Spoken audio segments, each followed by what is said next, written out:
रायगडच्या अलिबाग तालुक्यातील कार्लेगाव डोंगर निसर्गाच्या कुशीत वसला आहे। कार्ले गावाला निसर्गाने भरभरून असं सौंदर्य दिलं, त्यातच या गावाच्या सौंदर्य व वैभवात अधिक भर पडली। ती या ठिकाणी नव्याने निर्माण केलेल्या अप्रतिम वास्तूने, काळ्या रेखीव दगडाने अतिशय आकर्षक पद्धतीने केलेल्या प्राचीन व ऐतिहासिक अनुभूती देणाऱ्या शिवमंदिराच्या निर्माणाने धार्मिक व मंगलमय वातावरण निर्माण झालं। त्यातच मंदिराच्या समोर असलेले तलाव, विहीर, वृक्षवल्ली यांनी शिवमंदिराचं महत्त्व द्विगुणित केलं। शिवमंदिराचे मजबूत व प्राचीन अनुभूती देणारे बांधकाम पाहून अनेक जण भारावून जातात। वडील वसंत पाटील यांची शिवमंदिराची संकल्पना आरकेश पाटील व सौ ज्योती पाटील यांनी सातत्यात उतरवली आहे।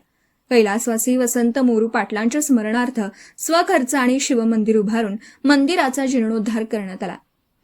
या शिवमंदिराच्या रूपाने अत्यंत देखणी, आकर्षक व मजबूत कलाकृती साकारली। माझ्या वडिलांचं स्वप्न प्रत्यक्ष कृतीत साकारल्याचं मुलगा आरकेशने भावुक होत यावेळी सांगितलं। शिवमंदिराचे सोनेरी चमचमते कळस मंदिराच्या सौंदर्यात दुपटीने भर घालतात। हे शिवमंदिर हजारो वर्षांपूर्वीच्या प्रगत अभियांत्रिकी आणि कलात्मकतेचं प्रतीक बनलं असा विश्वास ग्रामस्थ व्यक्त करतात। शिवमंदिर हे भारतीय स्थापत्यकला, शिल्पकला आणि संस्कृतीचा उत्कृष्ट नमुना मानला जातो।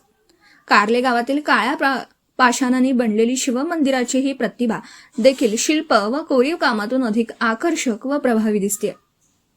मंदिरातील सुंदर व रेखीव मूर्त्या मन प्रसन्न करणाऱ्या आहेत। प्रांगणातील स्तंभ व तुळस देखील लक्ष वेधून घेते। हे शिवमंदिर भाविक, पर्यटक व शिवभक्तांना भक्तिस्त्रोत व आत्मिक समाधान देणारं ठरेल असा विश्वास आरकेश पाटील यांनी व्यक्त केला।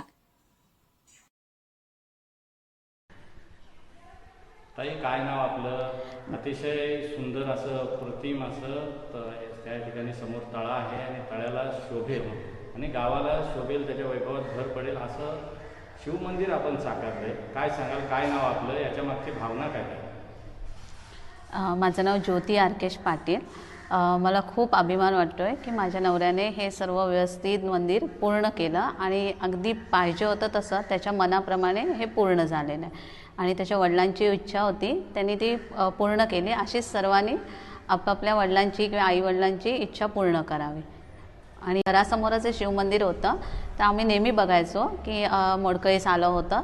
कोरोनापासून आम्ही याची सुरुवात केली होती थोडी। त्याच्यानंतर आम्ही इतर देवळं कोल्हापूरला जाऊन बघितली, त्याप्रमाणे तिकडनं कारागीर मागवले आणि पंचक्रोशीत असं देऊळ नाही, तेवढं सुंदर देऊळ बांधलेलं आहे।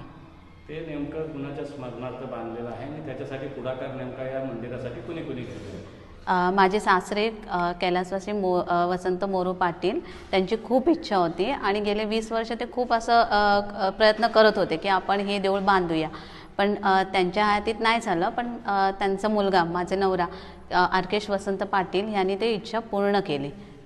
काय नाव तुमचं आणि काय सांगाल? अतिशय सुंदर असे शिवमंदिराची या ठिकाणी संकल्पना साकारलेली आहे, कसं वाटतंय ग्रामस्थांना? नाव काय? माझं नाव राकेश धनाजी पाटील, उपसरपंच मानतर्फे झिराट। हे जे मंदिर आहे ते माझे काका स्वर्गीय वसंत मोरू पाटील यांच्या स्मरणार्थ माझा भाऊ आरकेश वसंत पाटील यांनी स्वतः स्वखर्चानं बांधलेलं आहे।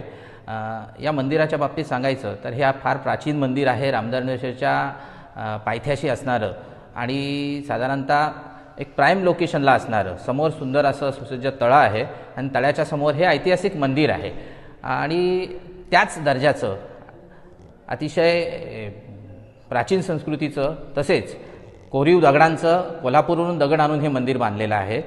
निश्चितपणानं भविष्यातल्या अनेक पिढ्या हे मंदिर असंच चिरकाल राहील आणि आमच्या गावाच्या वैभवामध्ये या मंदिराच्या निमित्तानं फार मोठी भर पडेल याची मला अपेक्षा आहे। निश्चितपणानं महाशिवरात्रीला इथे उत्सव असतो, अनेक धार्मिक कार्यक्रम या ठिकाणी असतात आणि अशा कार्यक्रमांसाठी निश्चितच भविष्यकाळातल्या या परिसरातील अलिबाग तालुक्यातील लोक आणि पर्यटक तसेच भाविक या ठिकाणी आवर्जून येतील, याबद्दल माझ्या मनात कोणतीही शंका नाही आहे। दादा, काय नाव आपलं? कार्ले गावामध्ये जे काही शिवमंदिर साकारलेलं आहे, काय वाटतंय मनाला समाधान? अतिशय सुंदर असं हे मंदिर पाहून तुम्ही आता मंदिराच्या गाभाऱ्यात, काय नाव? माझं नाव मंगेश श्रीराम पाटील।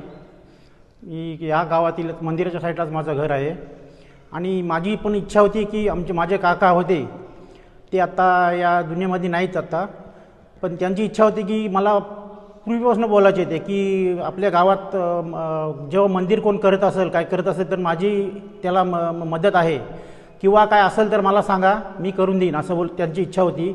तर त्यांचा मुलगा श्री आर्केश वसंत पाटील ह्यांनी ती इच्छा त्यांची मनापासून पूर्ण करून बाहेरून सर्व कारागीर आणून त्यांनी हे गावासाठी आम्हाला प्रोत्साहन दिलेलं आहे. आणि त्या मंदिराच्या समोर एक दीपस्तंभ, तो मी अलिबाग तालुक्यामध्ये असा दीपस्तंभ बघितलाच नाही कुठे. आणि एवढं त्यांनी स्वखर्चाने हे मंदिर गावासाठी करून दिलेलं आहे. याच्या अगोदर की आमच्या इथे जे प्रोग्राम व्हायचे गावातले, ती लोकं यायची बाहेरगावावरून लोकं यायची, ती लोकं आम्हाला बोलायचे असे की अरे काय तुमचं मंदिर हे असं गावातलं. तर ते माझ्या काकांच्या ह्याच्यातून आर्केश वसंत पाटील ह्यांनी ते आम्हाला ग्रामस्थांसाठी जे मंदिर बांधून दिलेलं आहे त्याबद्दल आम्ही सुखी समाधानी आहोत. दादा काय सांगाल, निसर्गाच्या कुशीमध्ये वसलेल्या कार्ले गावामध्ये आपण अतिशय सुंदर असं प्रतिम शिवमंदिर बांधलेलं आहे. काय या मंदिर बांधण्यामागची संकल्पना आहे? तिन्ही बाजूला पूर्ण डोंगर आणि मधोमध आपलं त्या तळे असलेलं एक देऊळ, सुंदरसं देऊळ होतं, पण जीर्ण पूर्ण झालेलं होतं ते देऊळ. या जीर्ण झालेल्या देवळाचे पूर्ण जीर्णोद्धार करण्याची इच्छा माझ्या वडिलांची, जे शिवभक्त होते त्यांची होती. त्या अनुषंगाने मी त्यांची इच्छा पूर्ण करण्यासाठी हे देऊळ बांधलं आहे. त्यांचं म्हणजे ते वसंत मोरू पाटील यांची एक इच्छा होती की आपण या छोटंसं गावात आपले हे सुंदर देऊळ बांधावं आणि त्या शिवलिंगाची ही जीर्णोद्धार व्हावा ह्याची त्यांची अपेक्षा होती. त्याप्रमाणे मी माझ्या पद्धतीने आणि माझ्या ह्याने सर्वात चांगल्यात चांगलं देऊळ बांधता येईल याची प्रयत्न केलेला आहे. हा देऊळ बांधण्यासाठी माझी पत्नी ज्योती पाटील हिने तेवढं सहकार्य केलेलं आहे. त्याचप्रमाणे या देऊळ बांधण्यासाठी आम्ही खास कोल्हापूरची आम्ही देवळं बघायचो, जी खूप जुनाट पुरातन होती. ती दगडाची, काळ्या दगडाची देवळं बघून आम्हाला प्रसन्न वाटायचं. त्या हिशोबाने आम्ही पूर्ण हा दगड काळा दगड कोल्हापूरवरून स्वतः कोरून मागवला. इथे त्यांचे कारागीर 1.5 वर्ष आम्ही इथे ठेवले आणि त्यांच्याकडून करून घेतलं.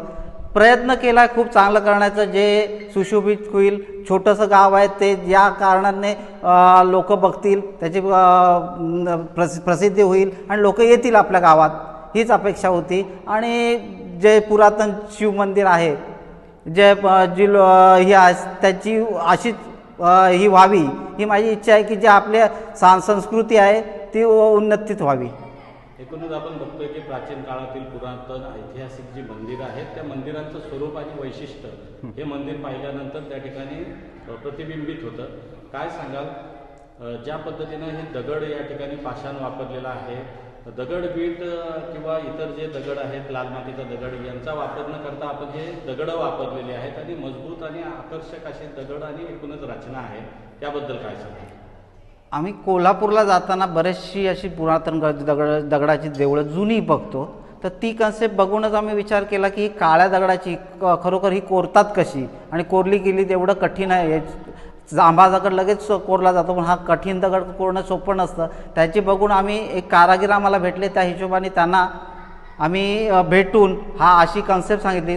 थोडा खर्च वाढेल, खूप होईल, पण आम्ही त्याचा विचार न करता पुरातन याची ही कशी होईल याची ही केली आम्ही. आणि तो काळा दगडामध्ये हे कोरीव त्यांच्याकडून आम्ही कोरून घेऊन हे मंदिर हे केलेलं आहे. दादा काय नाव आपलं, काय सांगाल? अतिशय भव्य दिव्य असं मंदिर या ठिकाणी पाषाणानं साकारलेलं उभं राहिलेलं आहे. कसं वाटतंय एकूणच हे मंदिर पाहून? नाव काय? माझे नाव सुरेश मोरू पाटील.